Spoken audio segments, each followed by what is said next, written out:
How's you cutting today, boys? We all know Rams have weak front ends, especially when you run 37-inch tires. So today is the first day that Cummins gets anything for BDS suspension. So here we have it. We have a dual steering stabilizer setup from BDS suspension that I'm going to show you how to install. Alright, so when you're underneath the vehicle, we're going to go ahead and look for our shimmy shock. Here it is, and we're going to remove all these bolts here, get rid of the brackets, and same thing on this side. We're going to remove this bolt here and remove these guys in the top two and take all the assembly off.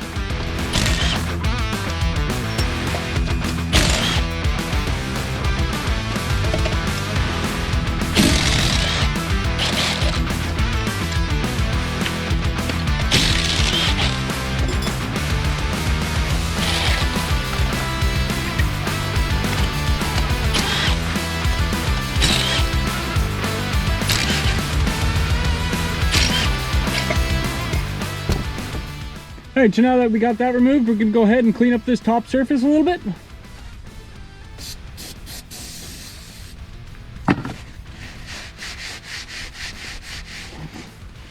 Alright, so retaining the old hardware, we're going to go ahead and apply a couple drops of Loctite on two of these bolts.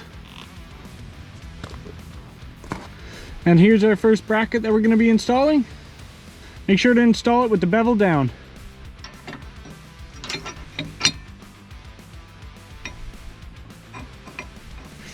Alright, so if your bolt won't go down and it's just your steering rod's in the way, so you can grab it and give it a little twist up. Slide your second bolt in. And we'll go ahead and put the nuts on.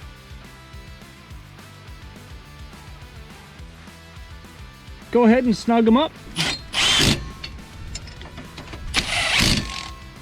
Alright, so next up we're going to be installing this big bracket. Now to hold this big bracket on, we're going to reuse two of the old hardware and the rest is going to be new hardware. We're going to be putting two spacers in behind the top of this, as well as using these two bolts for the top of this because they're a bit longer. Then these two will hold on to this bracket here as well with some lock nuts. And we're also going to be adding some Loctite.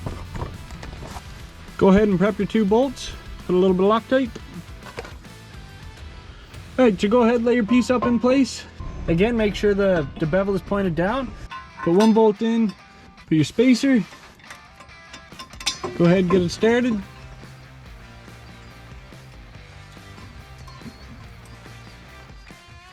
Now let's do the other side. Put your bolt in, put your spacer on. Go ahead and get that one started.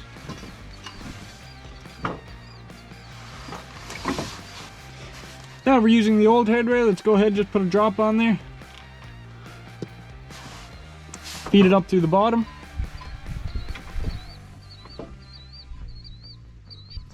And the last guy.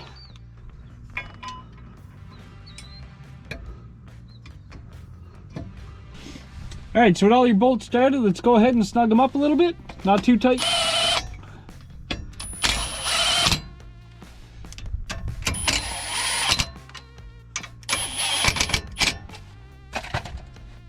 Alright, so next up is going to be this piece here. We're going to go ahead, put our bolt in through the front. Put it onto the back. Now these have good lock nuts onto them, so we're just going to use those.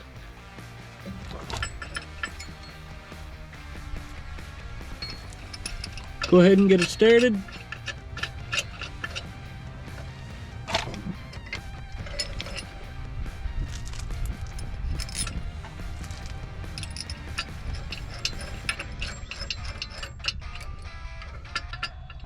Now we're going to try to snug these up pretty even. I'm just going to give a little bit of go to the bottom one first.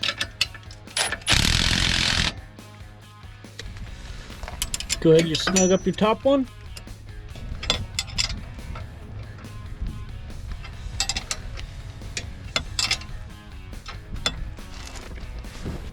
Alright, so there you have it. There's about 4 teeth on both of these. That's pretty snug. Happy with that. Alright, so next up we're going to jump to this side. We're going to go ahead and remove this, preferably with a long socket, but I don't have one. And we're going to use a pair of channel locks here to hold this bolt in place as we slack this off. Grab your hammer, the next best thing. We're going to tap this off sideways, flip it around 180 degrees and put it back on. It has a dimple in here that'll slide into the bottom or the top, but it won't be able to rotate on the shaft.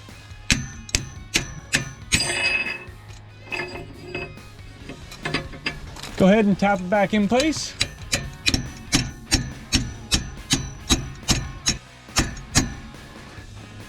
All right, with that in place, let's go ahead and take our bolt, put a little bit of Loctite on it. Push it through. And reinstall. Okay, with that snugged up, let's go ahead and move on to the next bracket. All right, so for this last bracket, we're gonna put these ears down, sandwiching it, and U-bolts go up through with washers and lock nuts. Now to find the location of this back and forth, what we're gonna do is grab a measuring tape, come back over to the other side, get a measurement from center hole to center hole. We got about 19 3/4.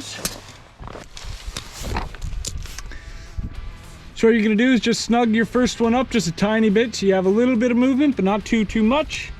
Make sure you have the same measurement as the other side. Center to center.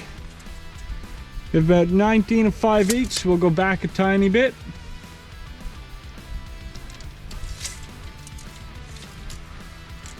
And from center to center, you should have 19 3/4. So that's perfect. Go ahead, snug your first one back up. Make sure you're pretty level. Now before we go install our shocks, let's go ahead and start torquing these bolts down. These two here get torqued down to 60 foot-pounds. On your brake bracket, the two that go up get torqued down to 30 foot-pounds. As well as your two top ones up here, they get torqued down to 30 foot-pounds. Your two back here get torqued down to 40 foot-pounds. Now you can't really get a torque wrench on the top one, so you test the bottom one just to see how much leverage it'll take, and then you do roughly around the same to the top. And that's pretty good there. Now these ones here get torqued down to about 20 foot-pounds, or the bracket may become deformed. My torque wrench doesn't go that low, so just snug.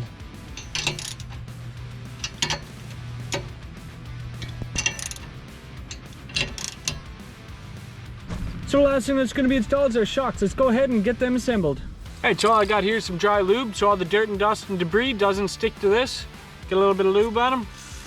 So I just got some channel locks to help me out here. Just like that. Go ahead, put some more dry lube, and put our spacer in.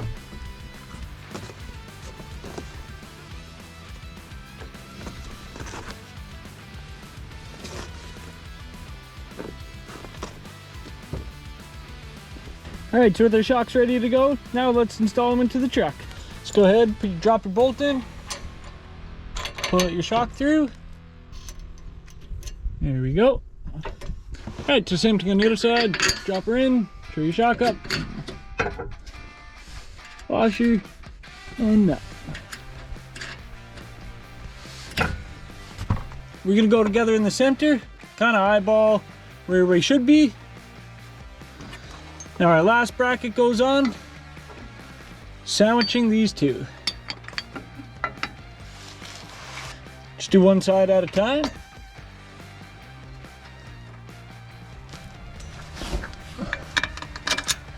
There's one and two.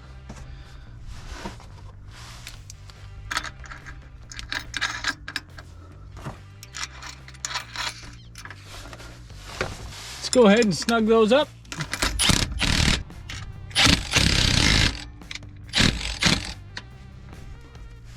Torque them down to 50 foot-pounds.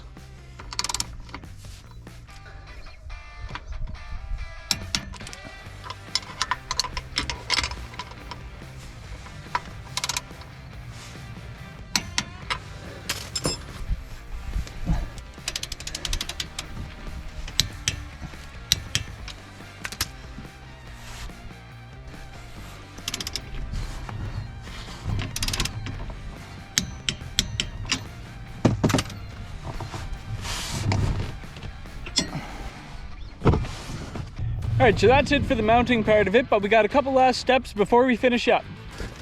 Go ahead and clean off your shock a little bit. Any oils or fingerprints are in the way. All of our favorites, stickers. Just gonna center this up the best I can. Here's one sticker.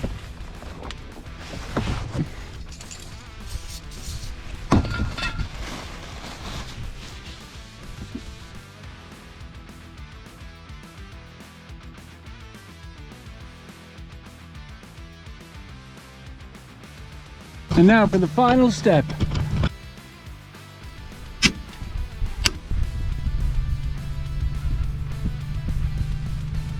So before you take off, what you're going to want to do is get in, start your vehicle, turn it left, turn it right, get out, take a look, make sure you still got a couple inches there before bottoming your shock out or overextending it.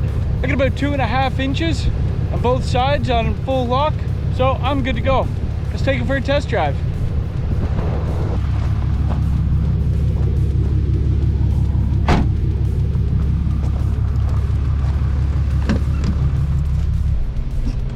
Alright, so the first thing that I notice, it is a little bit harder to turn the wheel, which is to be expected. It doesn't quite bounce back. At about 5 to 10 degrees, you're going to have to turn it back to straight. But that's something BDS mentions when you install the kit. So I'm pretty happy with that. So the whole reason I got this kit, when I was hitting a few bumps on the road there, my wheel would jerk back and forth a little bit, and I wasn't too happy with it. I checked out all the steering components, everything was fine. So I realized my problem was I got 37s on a stock Dodge front end. So I needed to upgrade a couple things, and this is going to be one of the first things that I do. Let's take down a few dirt roads and see what happens.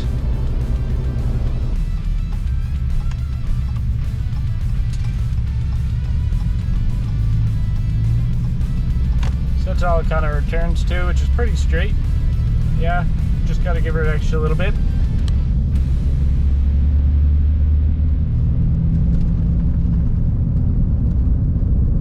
She's not jumping around half as much. I think we did a good job. Alright guys, so there you have it. A BDS dual steering stabilizer shock setup, ready to rock. Let me know in the comments what mod you want to see next under this Cummins. Thanks for watching.